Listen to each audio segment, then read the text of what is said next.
Okay, our next speaker is Zarah Pearse. Zarah joined Ray & Company in 2017, where she supports the corporate, commercial, and real estate practice. She provides support for PaperCut MF. I may need to go and talk to you. AppData, conferencing tools, and several other applications.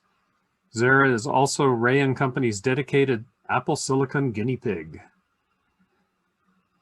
On the more important side, Zarah's favorite computer is a 13-inch Retina MacBook Pro, a very nice computer.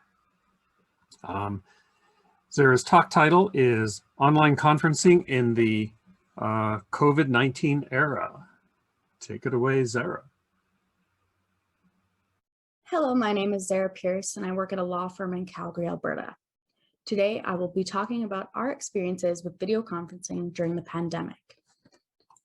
Our IT infrastructure is built around macOS, iOS, and Linux, as well as MySQL and FileMaker Pro.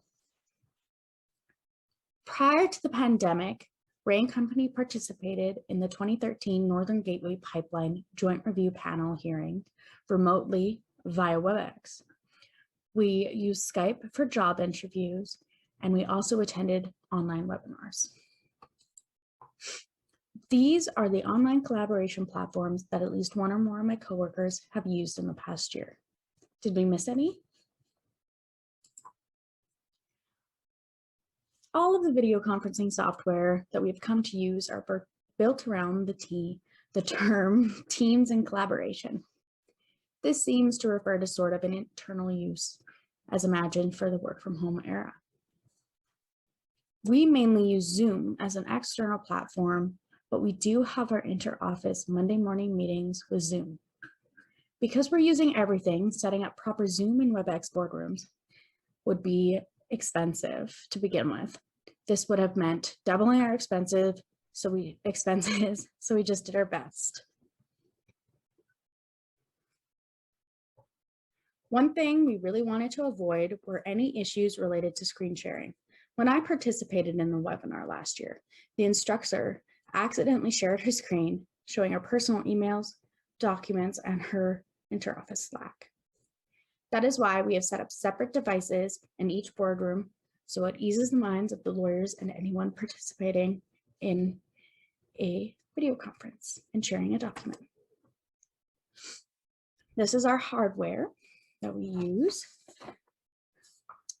And we have dedicated clean devices that are meant just for video conferencing. We have high quality webcams, which I'm using right now, and they have adjustable stands. We have high quality microphones like this one. I'm actually using the same one, it's just in black. We have wired connections to boardroom tables, so there's not cables everywhere, because that would not be fun. Here is a picture of one of our boardroom setups.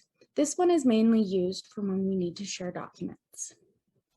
So all the participants would be shown on the TV, and then the shared document would be shown on the monitor or whatever they're sharing.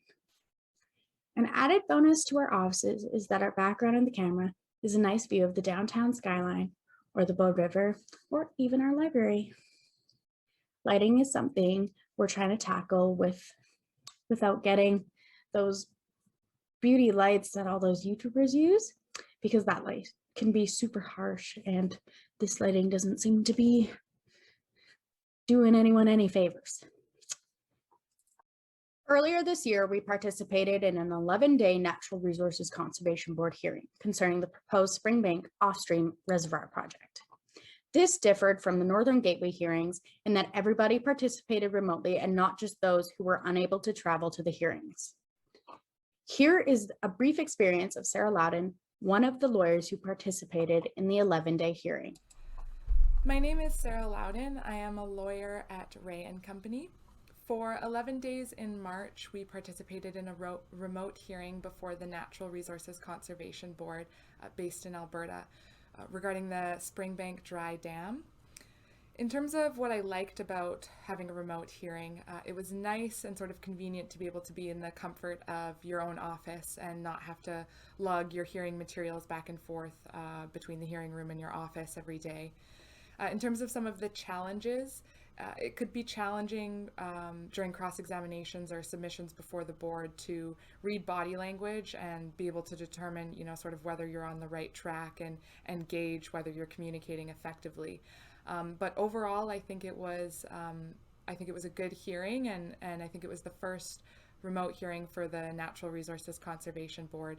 And sort of given that, I think it went quite smoothly.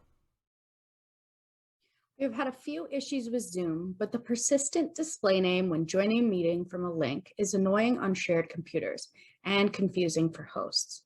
You might have heard of the unfortunate incident of a young man in Michigan making a court appearance with the name Zoom saved, and he was threatened with being held in contempt of court. Although when we are using WebEx, occasionally there are audio and visual issues, but they are not too bad as you just have to exit the meeting and then rejoin. Teams is just annoying by design when you are not an Office 365 subscriber, especially when it comes to scheduling meetings. We have also hosted a webinar for Freehold Owners Association of Alberta's annual general meeting. The only frustration here was the only way in which Zoom licenses the webinar functionality.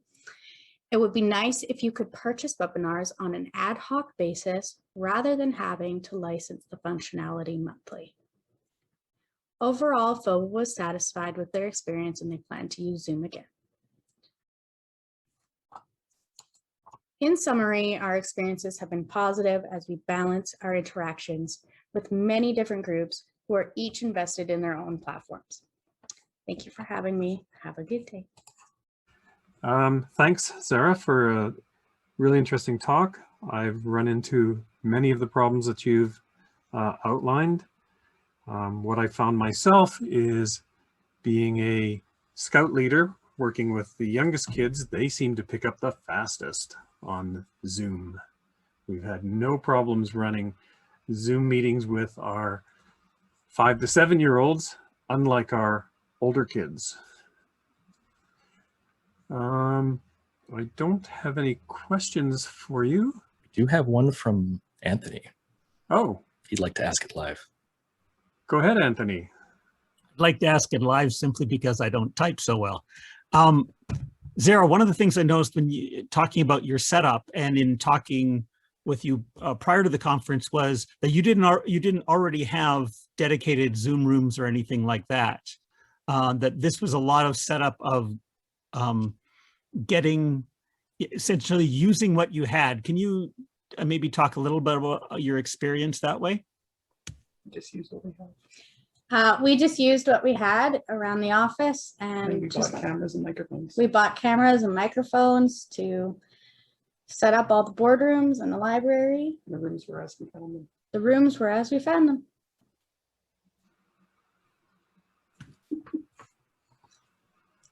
Does that answer your question? It does. I just thought it was creative how you put all those pieces together, and thanks to Trevor in the background for the prompting. Trevor is one of our Mac deployment regular meetup people, so thanks to both of you for bringing this to us this year. Thanks.